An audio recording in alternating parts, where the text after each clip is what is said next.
B. Tonight on Newswatch, new cybersecurity services for local governments.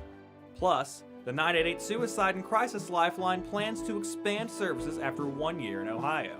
And the World Health Organization warns a commonly used artificial sweetener could be harmful. Newswatch starts right now.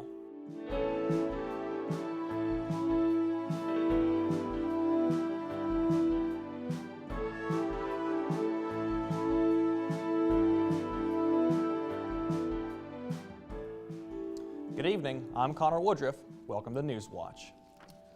Local governments throughout Ohio are receiving free cybersecurity services under a program created by Governor Mike DeWine. The Ohio Persistent Cyber Improvement Program, or OPCI for short, will train local governments to be prepared for a variety of different cybersecurity attacks. DeWine says with the growing threat of cybersecurity, local partners need to be able to protect themselves from a potential costly attack. The program breaks training down into 5 levels: education, training, exercising, mentoring, and improvement. Athens Mayor Steve Patterson says it's important to acknowledge the threat cyber attacks pose to the area. It is a real and present issue and danger, for municipalities, not just in the state of Ohio, but across the United States. This new initiative is receiving $4.9 million in funding for the first year of service. With state funding, the cybersecurity trainings will be at no cost to local governments on the receiving end. Ohio Governor Mike DeWine announces 27 new electric vehicle charging station sites along Ohio's interstate corridors. The $18 million investment is part of the National Electric Vehicle Infrastructure Program. They will be located every 50 miles and no more than 1 mile off the interstate. He says Ohio is the first state in the nation to announce sites as part of the program. The NEVI funding will be matched by nearly $6 million from the private companies selected to install and operate the new charging stations. DeWine says once stations are installed on all of Ohio's interstates and highways, the remaining funding will be used to install charging stations in other areas. Memorial Health Systems in Marietta is partnering with the Akron Children's Hospital for a new $30 million hospital in Belpre. The new hospital will be on the Belpre Medical Campus alongside the recently built Pediatric Emergency Department, expected to be opened at the end of the year. Funding for the new hospital comes from the Ohio state budget signed last week. President and CEO of Memorial Health System, Scott Cantley, says he expects 1,600 births at the new hospital yearly. Construction is expected to begin next spring and be finished in 2025. The 988 Lifeline, a national suicide and crisis hotline, has been serving the United States for nearly a year. As we approach its anniversary, officials have announced new services provided by the organization. Mandy Gaither has a one-on-one interview with the U.S. Secretary of Health and Human Services on the first year of 988 and what needs to happen now to get care to those who need it. It's a milestone. 1 year, 3 numbers, more than 5 million calls, chats, and texts. 988 has become, for those in mental health crisis, what 911 is for states of emergency. While the latest data shows more people are reaching out to 988 than the harder to remember 10-digit number previously used, the Lifeline has been impacted by a national shortage of mental health professionals. It makes it doubly tough. Fortunately, we've worked really hard to make sure that at 988 we continue to build the workforce so we can make sure we're answering those calls, texts, and chats. Javier Becerra, the U.S. Secretary of Health and Human Services, says work is being done to help those most at risk for mental health struggles, including a pilot program aimed at the LGBTQ+ community. If you signal that you're interested in hearing from someone who understands where you're coming from, we can do that. Veterans, it's the same thing. We have a queue if you're a veteran. 988 callers can also speak to someone in Spanish, and Becerra says starting this week they can text and chat in Spanish as well. What we continue to do at 988 is try to build out the capacity with people that are very similar in circumstance to those that are calling in. The focus now, getting callers the professional help they need after reaching out to 988. And that's where we have to work hardest, is because we have to make sure that if someone is willing to say, I'm reaching out to you before I go in the wrong direction, that we can then follow up with the services that they need. For Health Minute, I'm Andy Gaither. A new poll from the National Alliance on Mental Illness shows most people in the U.S. don't know they can call, text, or send a chat message to 989. The 988 Suicide and Crisis Lifeline can also provide emotional support or connect callers with additional mental health resources. The poll found more than 80% of the U.S. adults were either unfamiliar with or had never heard of 988. Only 17% were very or somewhat familiar with the service. Young adults ages 18 to 29 were more likely to be familiar with 988 than older Americans. Good evening, happy Friday. We've had a variety of weather this week, starting Monday off with a lot of heat, going on into yesterday where we've seen severe storm watches and warnings issued, but right now it's about 90 outside with clear skies, so pretty different from what we were seeing about this time yesterday. Yesterday we had a low pressure system that moved through Ohio, providing some storms throughout the area, whereas the main of this low pressure system was sitting over New York, providing a lot more weather for them up there. But now we've got some high pressure pushing in that's clearing things up, and we have a preliminary storm report from the damage done yesterday, mostly in southeast Ohio and up in New York. It's all wind damage. Fortunately for us, we didn't see a tornado or anything too severe. A lot was just storms and some wind going on. And along with this crazy weather we've had with the rain across the country, we're also seeing a lot of heat going on. Right now we're seeing 89 in Athens, about mid-80s in Lancaster, Newark, and Zanesville as well. And tonight will be a bit of a warmer night. It'll be about 66 outside with partly cloudy skies. Be sure to stay tuned for my full forecast. We're going to look at the weather we're expecting for this weekend. Back over to you, Connor. Thanks, Emily. July 2023 is now Parks and Recreation Month here in the city of Athens. Athens Mayor Steve Patterson signed a proclamation dedicating this month to celebrating the parks and outdoors areas around the city. The proclamation also recognizes the efforts of the Athens Arts, Parks, and Recreation Department. In the written document, Patterson says parks are fundamental to the environmental well-being of the community. Patterson encourages the community to visit all the areas surrounding parks to take in the natural diversity the county offers. But all of our city parks, and they all have really different looks and feels to them. Other cities throughout the state have made similar orders, celebrating their respective parks and recreation organizations. An annual garden festival in Hocking Hills is underway. Lilyfest features flora for sale and on display at the Mile Wide Festival area in the Bishop Educational Gardens in Rockbridge, along with artwork, music, and activities. 3 acres of gardens, ponds, and garden sculptures had OSU Masters Gardeners and Ohio Certified Volunteer Naturalists on hand to answer gardening questions. Organizers wanted a festival as a way to connect with nature. And Lilyfest creator Bobby Bishop says they offer a unique setting. I think it's a much different festival than they're used to going to, because it's not on a pavement, it's on gravel paths and through the woods, and people come in, they're all stressed, and they hit the ground and they kind of go whoosh, because it's a very calming kind of place. Lilyfest is free to the public and runs through Sunday at 4 p.m. Coming up after the break, the World Health Organization says a commonly used sweetener could have severe health risks. Plus, lights out in Hollywood. The Screen Actors Guild begins its strike alongside the Writers Guild of America. We are not going to get a break from this rain just yet. Some rain is on the way this Saturday, and find out more when that's going to be coming to you when Newswatch returns. Welcome to the age of humans. Dog ownership and breeding has really shaped human history. We've radically transformed the lives of dogs. Dogs are the most diverse land mammal on Earth. Do you think that dogs are better at understanding us than we are at understanding them? I think that's probably pretty safe to say. Wednesday at 9 on WOUB. The Amazon. Humans have never set eyes on parts of this jungle until now. A team of naturalists and filmmakers are going to wire this wilderness, top to bottom. Remotely operated cameras will record everything 24/7. It's a wildlife filmmaking first. That is remarkable. Wednesday at 8 on WOUB.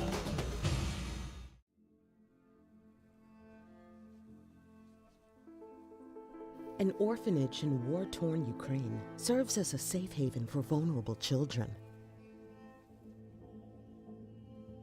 Inside its worn walls, they find friendship and flickers of hope. A house made of splinters on POV. Monday at 10 on WOUB. 500 million miles from the sun. Jupiter is very violent, and it's very intimidating. The giant of the planets. Transforming the destiny of the solar system. The most powerful gravitational object, second to the sun. The planets, Jupiter, on Nova.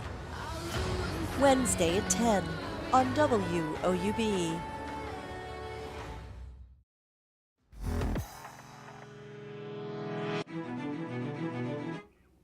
Some people may want to trade their diet soft drinks for a glass of water. The World Health Organization says a long-used artificial sweetener found in many foods and drinks could lead to potential health risks. John Lorick reports. Aspartame may not be as sweet as you think, figuratively speaking. Aside from diet sodas and low-calorie foods, the artificial sweetener is in roughly 6,000 products worldwide, according to the Calorie Control Council. And every time a person ingests aspartame, the molecule breaks down into 3 pieces: phenylalanine, aspartic acid, and methanol.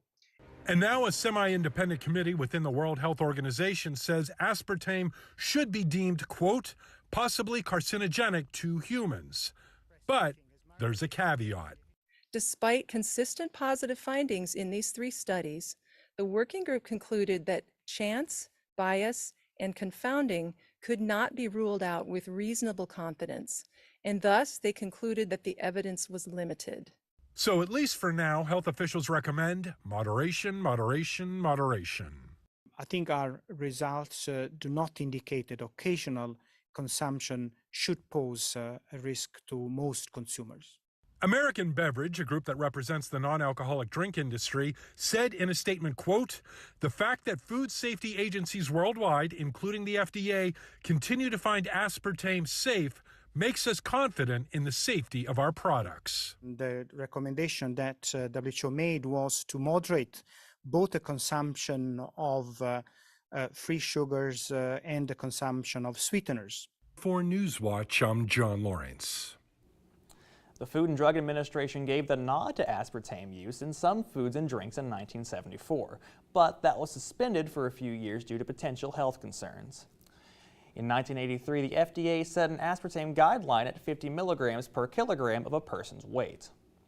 The Biden administration has announced $39 billion in student debt relief.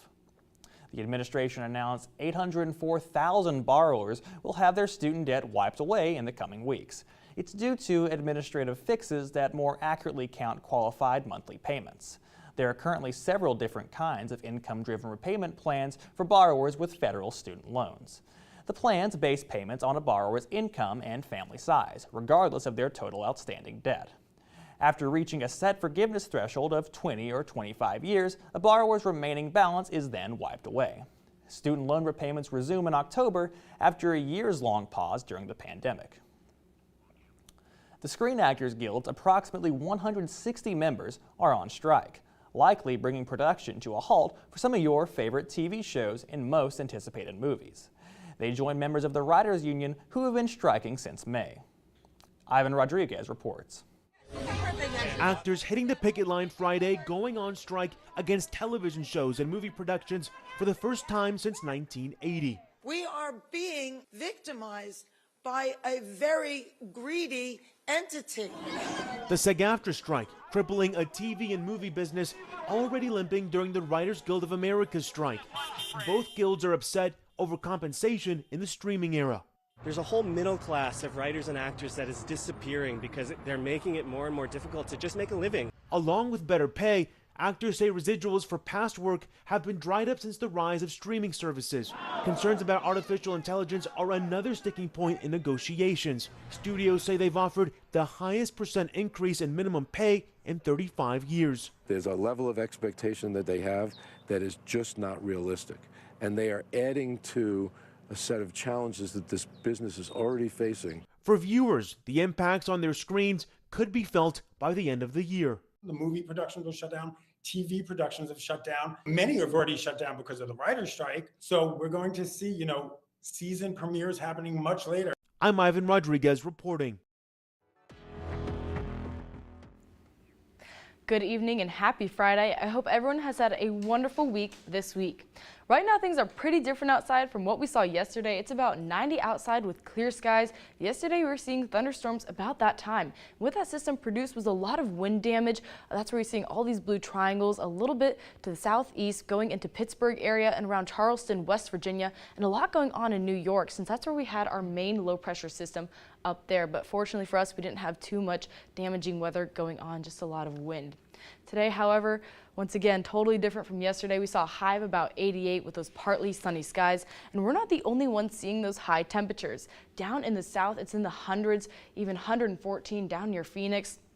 And the heat index is making things feel even hotter. So even though we're not into the triple digits, it may feel like upper into the mid to upper 90s as we move forward, and especially days like today where we have that clearing going on. We had a brief pop-up this morning, about 20-30 minutes. We saw a lot of clearing skies in the afternoon, and that's when the sun is at its peak and things are going to be the hottest. So your heat index is really going to pick up a lot. That's from that little small high pressure system that's just sitting over Ohio. It's a very small thing, so it's not going to take too much effect on the weather we're seeing. And the low pressure we actually saw yesterday producing all of our rain is now way far up in Canada. You can't even see it on this map. So things are moving pretty quickly with that system. As well as out west, we're taking a look at the low pressure beginning to circulate near Kansas, Texas area because that may be impacting us on Saturday, and we'll talk about that here in just a minute. But for tonight, it'll be a bit on the warmer side. It'll be about 66, maybe a little muggy outside with those partly cloudy skies. Tomorrow will be high, another 88-degree day. We're actually going to see some rain. That's going to start about 12 to 1 p.m. and kind of carry on off and on throughout the afternoon and into the evening time. So we're going to have that low pressure begin to make its way into Ohio. And what happened is this began as a stationary front down back near Kansas, Texas area. And that's going to start to do what this last system did and separate back out into its warm and cold front. So we're going to have this warm air followed right behind this cold air, and that's going to help pick things up and produce this rain that we're seeing. So we're going to have another big area of rain, and that's going to be tomorrow night as we're going to see that at its strongest. We've got low pressure in front of it, low pressure on top, and low pressure just below it. So it's going to be a lot of low pressure and a decent amount of rain tomorrow. Sunday, we're still going to see this system kind of carry on a little bit, mainly in the morning times, not too much in the afternoon. But we're also on Sunday going to start taking a look at what's going on to the northwest because we have a big cold front and low pressure system that's going to just sink right on down into Ohio. And that's going to influence a lot of rain going on into next week. So Sunday, we're looking at a 30% chance of rain. It'll be still in the mid 80s. A little bit, and on Monday we're looking at a 70% chance of thunderstorms, mainly from that cold front moving through. That's going to put us around 85 as well. So we're looking at another hot week next week. May see some sunshine, hopefully later in the week, but it's going to be hot outside, so make sure you're drinking plenty of water. Back to you, Connor. Thanks, Emily. More than 90 million people are under dangerous heat warnings across the country. A doctor at Johns Hopkins School of Medicine says these conditions could trigger heat illness in as little as 20 to 30 minutes for anyone outside. Even less time for the elderly or those with pre-existing health conditions. Laura Aguirre has the latest on this unrelenting heat. Triple-digit heat across much of the U.S., and it's only getting hotter. The National Weather Service says a heat dome will reach peak intensity this weekend over the western and southern U.S., pushing temperatures as high as 126 degrees or more across the region. Heat is fatal. It is something that the public needs to take seriously, and it can impact everybody. Nobody is immune. Phoenix, Arizona has seen temperatures over 110 degrees for 14 consecutive days. In 5 more, they'll break their previous streak. Forecasters predict over 100 daily heat records could fall over the next 3 days. More than 1,000 were broken in June. Outside workers like delivery drivers are struggling in extreme conditions where it can reach 130 degrees or more inside unair-conditioned trucks. Public pools are now critical cooling centers. Having a pool like this nearby within a mile, 2 miles of your home is incredibly essential. One environmental author believes fighting climate change starts with city planning. But we have opportunities to do amazing things and build cities, for example, in new ways. I mean, a simple example is just sort of more green space and urban trees. Building more climate change resilient infrastructure is an idea shared by the Biden administration. Let's redesign it. Let's make it safer and more resistant to floods or droughts, wildfires, or whatever the biggest threat is. Reporting for Newswatch, I'm Laura Aguirre. After the break, how one Athens organization and Ohio University are teaming up to make pollution into paint pigment. And to stay up to date on the latest from Newswatch, check us out on Instagram, Twitter, and YouTube. The Amazon. Humans have never set eyes on parts of this jungle until now. A team of naturalists and filmmakers are going to wire this wilderness, top to bottom. Remotely operated cameras will record everything 24/7. It's a wildlife filmmaking first. That is remarkable. Wednesday at 8 on WOUB. I've never seen anything like that. On Finding Your Roots, Eric Stone Street. All I can think about is my grandma, that she knew him. Yeah. And I knew her. And Melissa McCarthy. I guess I've always thought people just kind of moved and scattered. Two comedians. She was the chief tailor for Fizbo the Clown. Who pulled up stakes. Could you live like that? Holy smoke! Like their ancestors. I have chills. Finding Your Roots. Tuesday at 8 on WOUB. Next time on Antiques Roadshow, this is Melanie. Melanie inherited this automaton from her friend Jim. I always thought it was really creepy. Normally, if it was working, the eyes on the dolls would move. Also, they would be drinking tea. It is sort of creepy if you look at it. Is this your cup of tea? Find out next time on Antiques Roadshow from Omaha, Nebraska. Monday at 8 on WOUB. 500 million miles from the sun. Jupiter is very violent, and it's very intimidating. The giant of the planets. Transforming the destiny of the solar system. The most powerful gravitational object second to the sun. The planets, Jupiter, on Nova. Wednesday at 10 on WOUB.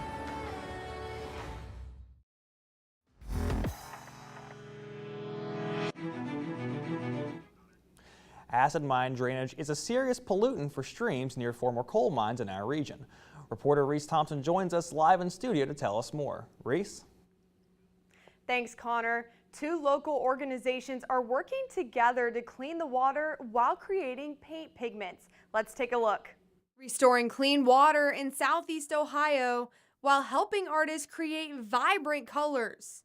Ohio University partnered up with Rural Action's True Pigments to bring a new purpose to pollutants. Help clean up an environmental problem, create jobs in the process, and be used in art. It just feels like it's firing on all cylinders. A section of streams along Truetown Road in the Sunday Creek watershed experienced some of the worst acid mine drainage discharge in Ohio, with a flow rate of 988 gallons per minute. The effect on wildlife is devastating.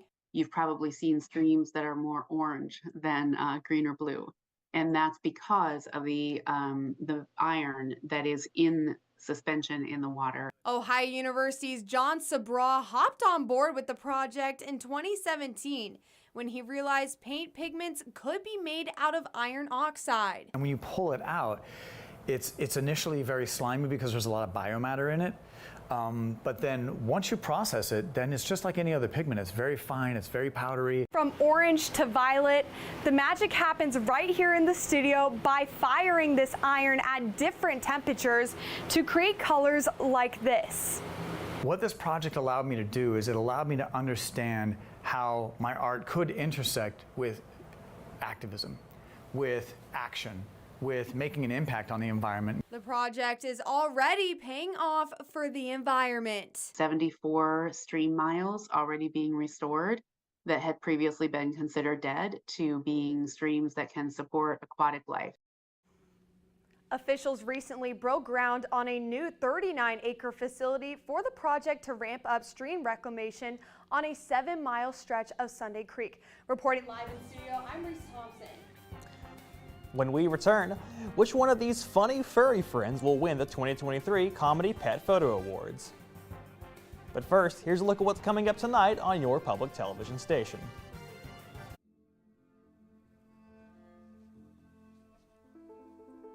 An orphanage in war-torn Ukraine serves as a safe haven for vulnerable children.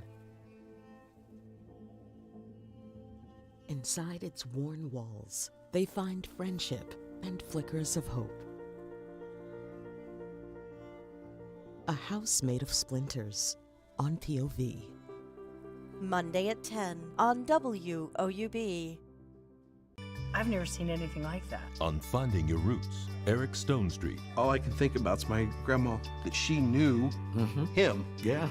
And I knew her. And Melissa McCarthy. I guess I've always thought people just kind of moved and scattered. Two comedians. She was the chief tailor for Fizbo the Clown. Who pulled up stakes. Could you live like that? Holy smoke! Like their ancestors. I have chills. Finding Your Roots. Tuesday at 8 on WOUB. The Amazon. Humans have never set eyes on parts of this jungle until now. A team of naturalists and filmmakers are going to wire this wilderness, top to bottom. Remotely operated cameras will record everything 24/7. It's a wildlife filmmaking first. That is remarkable. Wednesday at 8 on WOUB. Welcome to the age of humans. Dog ownership and breeding has really shaped human history. We've radically transformed the lives of dogs. Dogs are the most diverse land mammal on Earth. Do you think that dogs are better at understanding us than we are at understanding them? I think that's probably pretty safe to say. Wednesday at 9 on WOUB.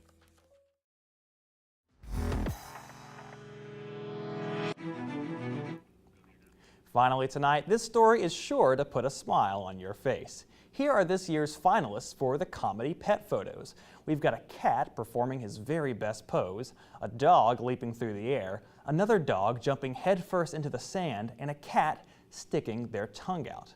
The 24 finalists will be judged by a panel of expert animal lovers. The winner will be announced on August 11th, but you also have the chance to vote for the People's Choice Award. You can cast your favorite finalist at comedypetphoto.com. Now, Emily, which one are you rooting for? I really like the dog leaping through the air. It kind of reminds me of my cat a little bit, ironically enough, but yeah, it's just a good picture. How about you? I don't know. I kind of like the cat sticking its tongue out. Oh, that's a good one. That's a good one. Yeah. So how are things looking for this weekend? Yeah, things are looking pretty nice right now. We're actually looking tonight to be about 65 with those 66 with partly cloudy skies. So a bit on the warmer side of things, maybe a little muggy. And tomorrow morning, it'll look pretty nice if you want to take your dog outside. About 88 for our high, but showers are going to be starting around noon, 1 p.m. And that's because of this low pressure system that's been developing out west for a little bit. And tomorrow afternoon into the evening, we're really going to see that low pressure make its way into Ohio. A very brief possibility for thunderstorms, but it's mainly just looking like rain. And that's actually going to carry on into Sunday morning a little bit, but by the afternoon into the late afternoon on Sunday, we're looking for things to clear up a little bit. And Monday, we have more rain and thunderstorms on the forecast from a cold front developing to the northwest of us right now. So it's going to be a warm and possibly cloudy and rainy week. Thanks, Emily. That does it for our broadcast this evening. Thanks for watching. For Emily Dietz, I'm Connor Woodruff. Stay tuned for the PBS NewsHour coming up next. And remember, you can always find the latest news anytime on WOUB.org or follow us on social media. Have a great weekend. Donating your old car, motorcycle, or truck helps support public television. And it may get you a pretty nice tax deduction, too. Plus, we make donating your car easy. Just call our toll-free number or visit us online.